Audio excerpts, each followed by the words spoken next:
जनता के पैसे का दुरुपयोग है। हम भी भाई शहर के अंदर चुनकर आए हैं, बीजेपी वाले भी चुनकर आए हैं, कांग्रेस के पार्षद भी चुनकर आए हैं।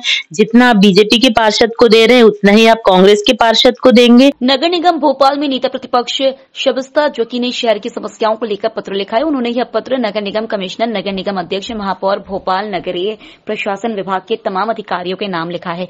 उन्होंने इस पत्र के माध्यम से शहर की समस्याओं को लेकर उनका ध्यान आकर्षित कराने की कोशिश की है।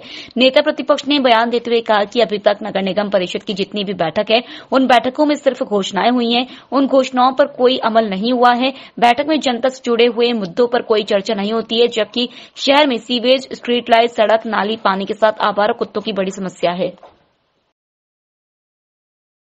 ये अभी बजट की बैठक तो हो नहीं सकती लीगली तौर से।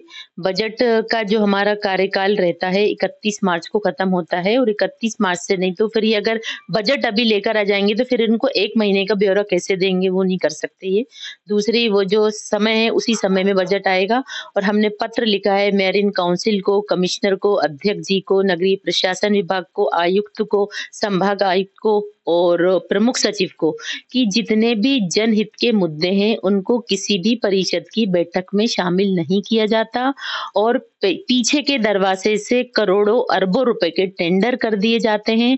जो भोपाल शहर के 85 पार्षद जो चुनकर आए हैं, जो जनप्रतिनिधि हैं, उनके सामने वो चर्चा होनी चाहिए परिषद के अंदर कि भाई हमारे भोपाल शहर के अंदर क्या नीतिगत कार्य हो रहे हैं, जनता से जुड़े हुए क्या कार्य हो रहे हैं, ताकि हम हमारे क्षेत्र में जाके जनता को बता सकें।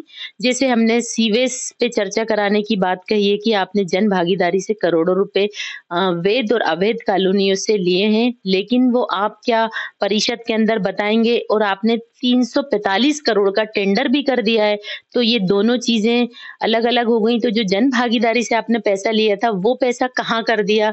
दूसरा, कुत्तों का आतंक पूरे भोपाल शहर के अंदर है। एक पागल कुत्ते ने 21 लोगों को काटा और न जाने कितने बच्चों की जान ले ली।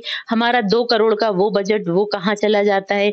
आप निविदाएं नहीं देखते कि उसकी क्या नियम शर्तें हैं, आप किस ठेका कंपनी को देते हैं। जब वो नहीं कर पा रहा उसका सिस्टम ठीक, कुत्तों को नहीं पकड़ पा रहा, उनका वैक्सीनेशन नहीं कर पा रहे, तो आप उनको 5% राशि काट के किसी दूसरे को दीजिए। बिजली को लेकर हमने जनहित के मुद्दों में रखा है कि बिजली की चर्चा कराइए, पानी की चर्चा कराइए। जो टैक्सेस आप हम गरीब लोगों से तो वसूल कर रहे हैं, लेकिन जो बहुत बड़ी-बड़ी बिल्डिंग्स हैं, उन बड़े-बड़े खातेदार हैं, उनको छोड़ रहे हैं। इन सब पे चर्चा कराई जाए। जो मूलभूत सुविधाओं से जुड़े हुए मुद्दे हैं, भोपाल शहर की जनता से जुड़े हुए मुद्दे हैं, उस पे चर्चा होनी चाहिए।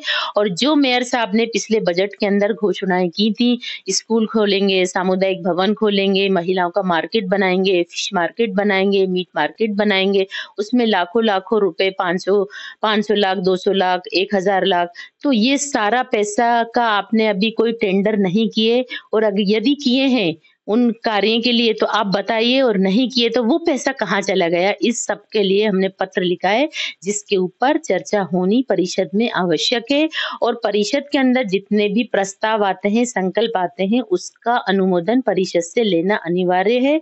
जो ये नहीं कर रहे, ये एक आपराधिक कृत्य है जो नहीं होना चाहिए। सभी समझदार हैं। मेयर साहब से मैं कहना चाहती हूँ, मेयरिन काउंसिल से कहना चाहती हूँ कि जब आप सही हैं और आप है ना किसी के साथ भी भेदभाव नहीं कर रहे, तो ये सारी चर्चा परिषद में होना आवश्यक है। लगता है चर्चा क्यों नहीं होती इन सारे जनहित के मुद्दों? देखिए, हमने जो पढ़ा, जो हमने आरटीआई से पूरे डॉक्यूमेंट्स निकाले, तो उसमें ये पाया कि जितने भी कांग्रेस के पार्षद हैं उनको मुख्यालय निधि नहीं दी गई है और जितने भी एमआईसी मेंबर हैं उनको करोड़ों रुपए राशि दी गई है। इसलिए ये मेयरिन काउंसिल के माध्यम से बाहर के बाहर जो इनको पावर्स भी नहीं है, वो टेंडर भी ये बाहर के बाहर कर देते हैं और वो संकल्प पारित करके टेंडर्स करा देते हैं। तो इससे भेदभाव का पता चलता है और ये मैं साबित भी कर सकती हूँ, मेरे पास सारे डॉक्यूमेंट। तो ये जो आपको नहीं लगता कि जनता के और अगर एमआईसी मेंबर का अगर आपने उनका फंड अलग है तो उससे अधिक आप क्यों देंगे? और किसी पार्षद को कुछ भी नहीं मिला। उन्हीं के बीजेपी के पार्षद ने इस्तीफा देने की बात कही थी और कई ऐसे लोग हैं जो हमारी महिला साथी हैं जिनको है ना पैसा नहीं दिया जा रहा और उनके साथ भी भेदभाव किया जा रहा है, लेकिन वो पार्टी के अंदर है इसलिए वो ज्यादा बात को उठा नहीं पाते। लेकिन हम तो सबकी तरफ से बोल रहे हैं, हमारे सभी कांग्रेस के पार्षद के साथ भेदभाव किया जा रहा है। वहां पर जिन कामों का वर्क ऑर्डर जारी हो गया, वहाँ पर अभी तक काम शुरू नहीं किए गए। ये तो मेयर साहब की ज़िम्मेदारी है ना, वो करवाएँ मेयर साहब, क्यों नहीं करवा रहीं? उनको सब चीज़ पे संज्ञान लेना चाहिए, एक-एक पार्षद से इंडिविजुअल बात करना चाहिए कि उनको कितना पैसा मिला है और उससे अधिक एमआईसी मेंबर को कितना पैसा मिला है। ये सारी चर्चा कराएँ मेयर साहब।